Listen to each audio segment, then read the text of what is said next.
Welcome, welcome, welcome. I am so thrilled to have you all here today.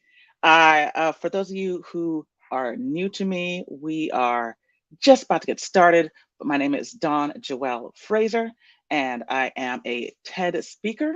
And I also work with individuals to land a TEDx talk. So if you are either an innovator, a creative, an entrepreneur, like somebody who's actually out there in the world creating content, and you're interested in landing a TED or TEDx talk, this session is going to be for you. So I'm so excited to be able to break this down for you. I've been working with people on giving birth to their stories for about 10 years. And it's something that I absolutely love. And it's definitely a passion. But I started realizing over the years that there's a lot more that you can do with your stories when you utilize them either for advocacy, or you utilize your stories for business, or utilize your stories in service of something, right? Today, that's something that we're going to be talking about is a TED Talk. So I'm so thrilled to have you all here today. Hello, hello, hello. So glad to see you, Layla. Um, and everybody over on YouTube. We're streaming between Facebook, Instagram, YouTube. So thrilled to see you all here. So here's what we're going to be talking about today. If you are the kind of person who is looking to level up in 2023, there is no better way to do that than with a TED or TEDx talk. Hey, Amani, so great to see you. Oh, my LinkedIn fam is showing up. All right, all right. So I want to start off first off with the difference. So what is the difference between a TED and a TEDx talk? So one of the things I want you all to think about when you think about TED, many people know that TED is the global brand. If you've ever been inspired by a TED talk, if you've ever actually really been motivated to change your life, that is by design. That is truly by design. TED is a global brand that is known for bringing some of the world's most amazing minds, and bringing them onto their stage, onto their platform, which is spread out to millions and millions of people around the world, right? So one of the first things that you want to think about when thinking about TED versus TEDx is TED is a global brand, right? So a lot of times the people that you might know or see from TED are global names, celebrities, people who have already established a platform or are on the frontier of establishing a platform and really introducing something new and interesting to the world. The great thing about what this means for you all in terms of the TEDx brand is the X basically means it's been licensed. So an X means that it has been licensed from the people at TED, from the main head organization. But that means that if you are in a local city, right now I'm in San Jose, California. Shout out to the Bay Area. Uh, my homegirl Layla, I see that you're on the live here. You were in Berkeley, in San Francisco, right? Typically, there's going to be a TEDx in your area because many cities, many major cities have a TEDx. The difference is that these TEDx's are organized by volunteers. Okay, so they put a lot of love, a lot of passion, a lot of time into it. But because they are volunteers, it is a different beast altogether. But that beast is looking for you. They're looking for local experts, people who are local hometown heroes in the Bay Area, in Chicago, in Atlanta, in whatever city that you might be in. The TEDx organizers are typically looking for local hometown heroes. So that is one major distinction between TED, which many people think do I have to have a global brand? Do I have to be do I have to have a big name to get onto TED? No, but it is very, very difficult. However, with TED and with TEDx, the opportunities are a lot more bountiful. So that's what we're going to be talking about today is how you can actually land a TEDx talk. So that was one of the first things I wanted to bring up was what is the difference between TED and TEDx? If you think TED, think global. If you're thinking TEDx, think local. So if you want to land one of these talks, let's start local. Let's start with who you are, what you're all about, what you represent, and why you are the right person for either your local city or a city that's around the nation that actually specializes in your in your area of expertise. So for example, in the Bay Area, very tech heavy, lots of tech talks, right? I was living out in Brooklyn for some time. Harlem is a cultural capital, right? So if you're into culture and that kind of stuff, you might want to consider TEDx Harlem or TEDx Fulton Street. So there are a bunch of TEDx's all around the world. And yes, you most likely, if you are watching this, if you're interested, you might qualify. So let's break this down how you can actually land a TED or TEDx talk in 2023. Okay, so the first thing that we want to talk about is the format. We want to talk about the format of a TED talk. Now, if you've ever listened to a great story, I know some of you out there are like either like story fans, storytelling fans. Personally, I love The Moth. People might know about The Moth as a storytelling organization. Stories are meant for certain platforms. The TED brand is not about your story. The TED brand is all about the idea. So if you think about the tagline of TED and TEDx Talks, it's all about the idea worth spreading. And this is a critical point to understand when you're thinking about like, can I do a TED Talk? Yes, you can. However, what you want to do if you are either a storyteller or if you're a person who publicly speaks, is you want to refine your story so that it's actually an idea. Now, this is what happened in my case. Back in 2012, the very first time I applied to TED, I applied with a story. And it was a great story. I shared it on stages. I got a lot of love for it. It's not what TED was looking for. Uh, so at the time, I was talking about my passion for running track and field, as well as my connection to my twin brother, Dwayne. And so I had this great story kind of connected to this moment with the Special Olympics at UCLA when I realized that I'm just being a bad sport. I'm being a horrible sport because I had a busted leg, a busted back, and it was just not good, right? But what I realized when the very first time that I pitched to TED was that I was pitching a story. And that is not what TED is looking for. And this is one of the biggest downfalls, I think, that people who are interested in looking to land a TED or TEDx talk mix up is that they submit a story, but always remember that the story needs to be in service of the idea. So in 2013, I reapplied again.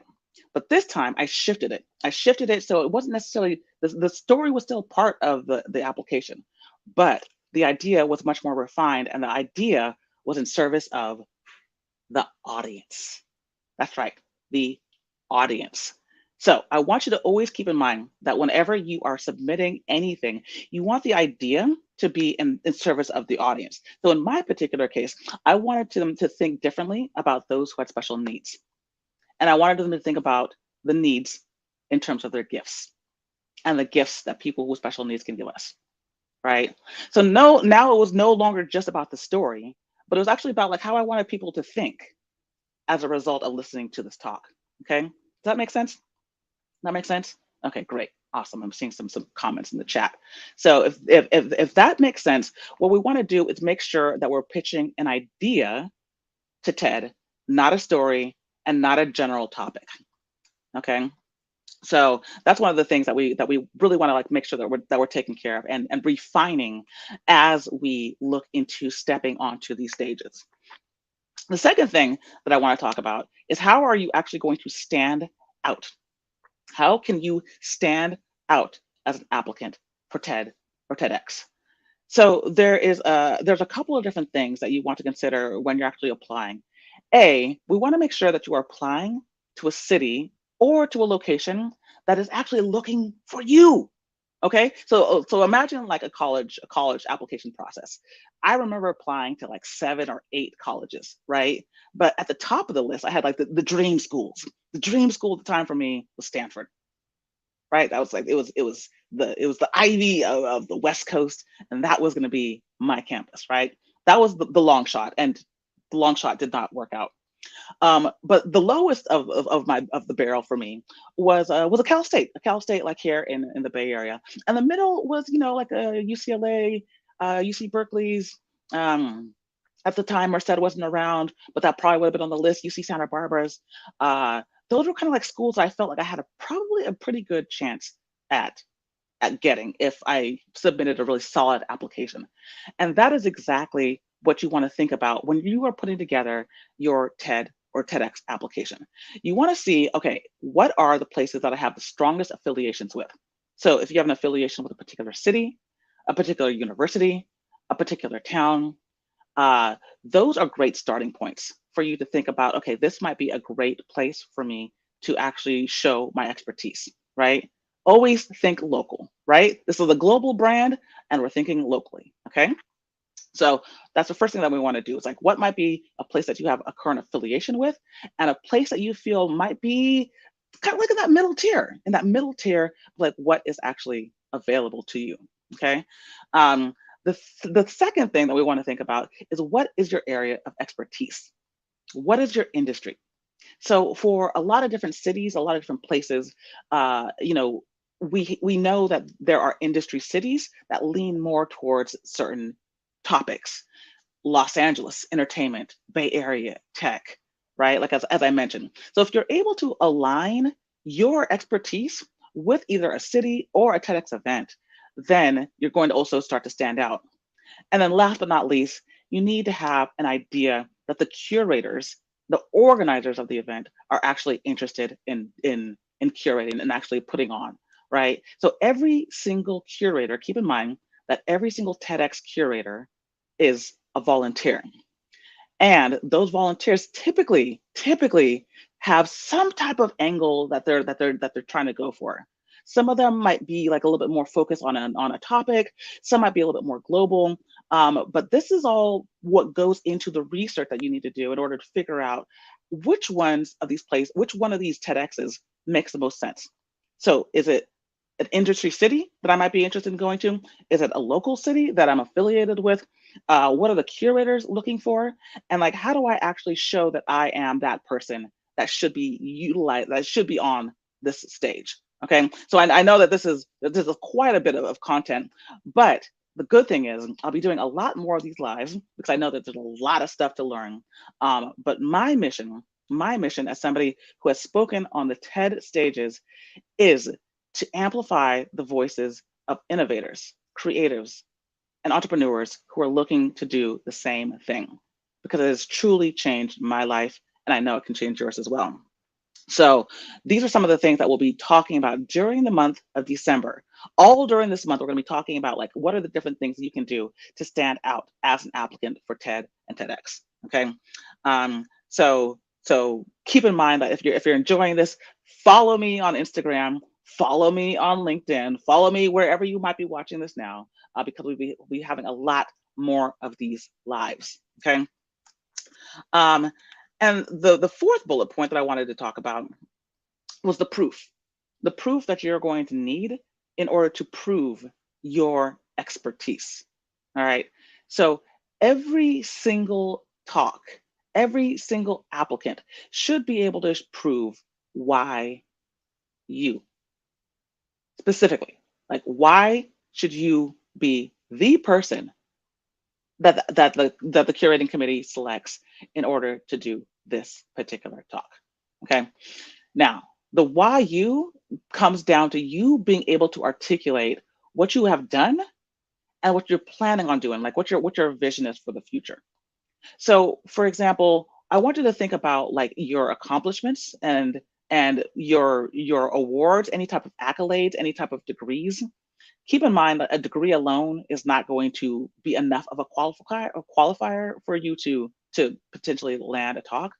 But if you have been spending time talking to people in your field, if you've spent time speaking on stages, speaking on podcasts, if you've written a book, if you actually spent some time delving into an area of expertise that people are interested in, then for sure we know that you are a potential expert, right? Here's the thing though, we want to go deeper. We want to go deeper into the topics that are new, that are interesting, that are innovative. Okay. Because chances are the topic that you are interested in speaking on has been discussed. Chances are it has been discussed on a TED or TEDx stage. Okay. Almost every topic that I've ever imagined seeing or hearing about has been discussed.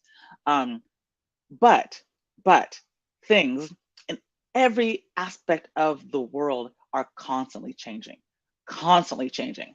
I remember, I mean, of course, 2020, like who would have known that this whole pandemic would have changed the way that we think about work, the way that we think about germs and infectious diseases, the way that we think about community, the way that we think about like how society should be run, right? And then, of course, in 2020, we also had a reckoning, a racial reckoning in the United States and globally. The past couple of years, there's been this trend of quiet quitting. Have you ever heard of quiet quitting before the pandemic? I know I haven't, right? There are always new trends that people can talk about. And so what I want you to do is really think about what is the new trend in your area of expertise that people need to understand like now. Not the stuff that's past that you might be speaking about with your colleagues from before, the stuff that's emerging, the stuff that's new, innovative, like interesting, that sparks some type of intrigue. Does that make sense? Does that make sense? Okay, great. Awesome.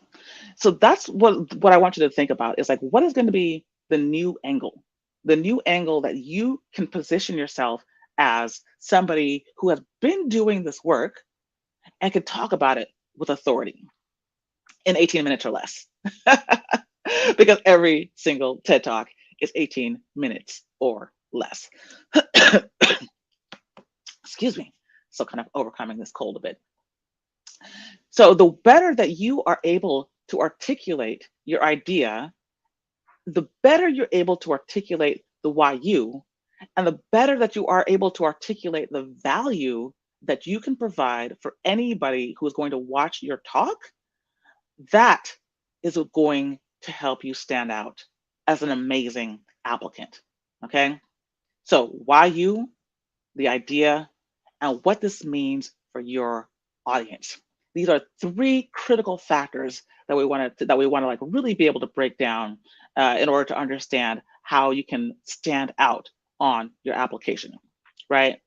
So as you go through the process of like figuring out what most serves the audience that I want to speak to, what most shows my expertise, and what city or what industry or what area I should be leaning into. It's all kind of parts of a puzzle that you put together when you're applying for these stages, right?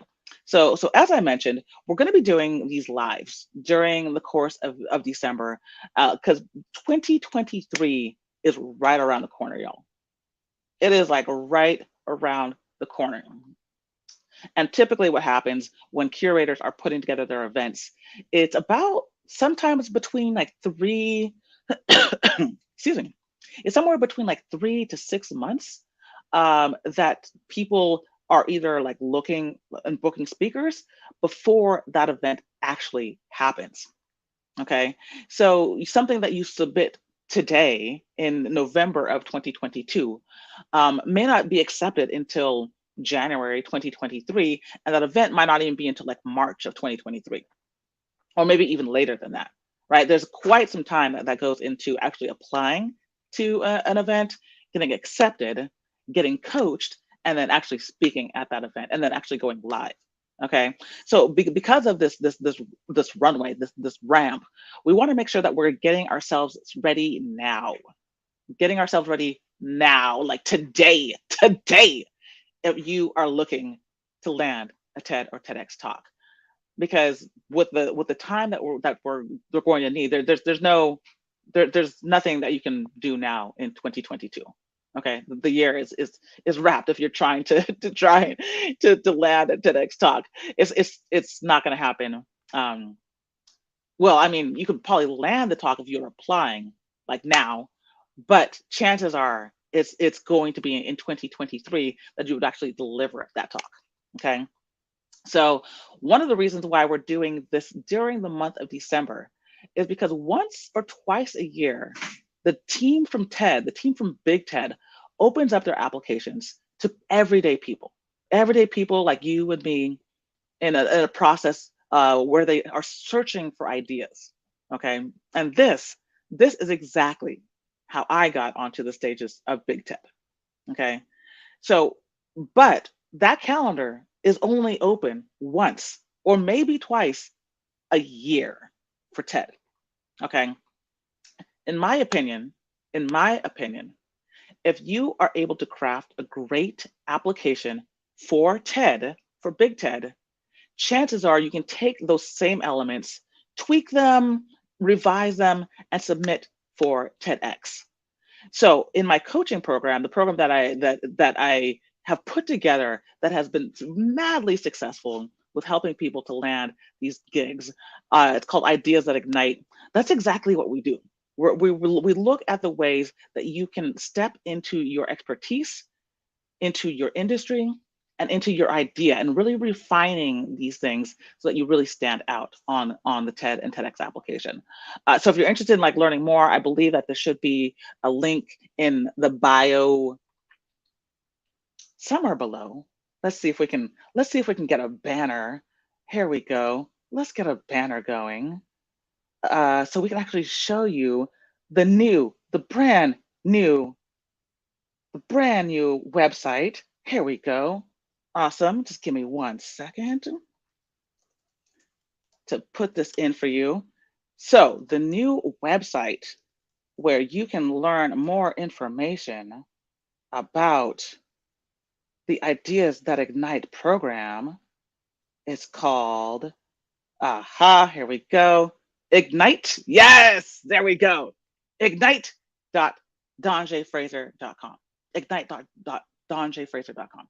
So if you are looking for additional support, additional coaching, if you just want more information about this particular program that will be starting off in January, go ahead and check out the information at the website. Let's see if I can get there we go. Right there. Ignite.donjfraser.com.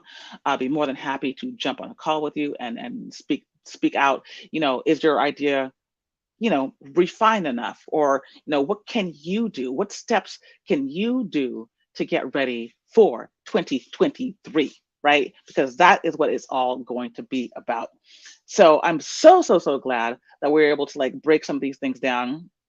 Keep in mind, we'll be doing these almost every other day during the month of January. So great to see you, friends. So great to see you.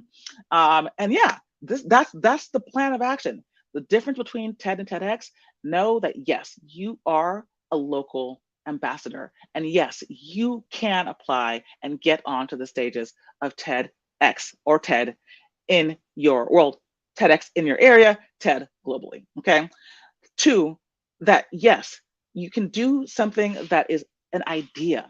Let's refine your stories or refine your topics into an idea, right? And we're going to be talking a little bit more about this in the next stream, which will be tomorrow.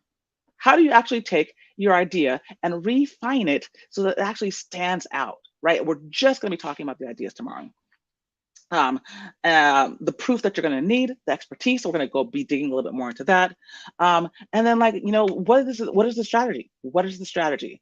So I'm thrilled to have this on and popping. Feel free to join me on any of the platforms where you're watching this live now.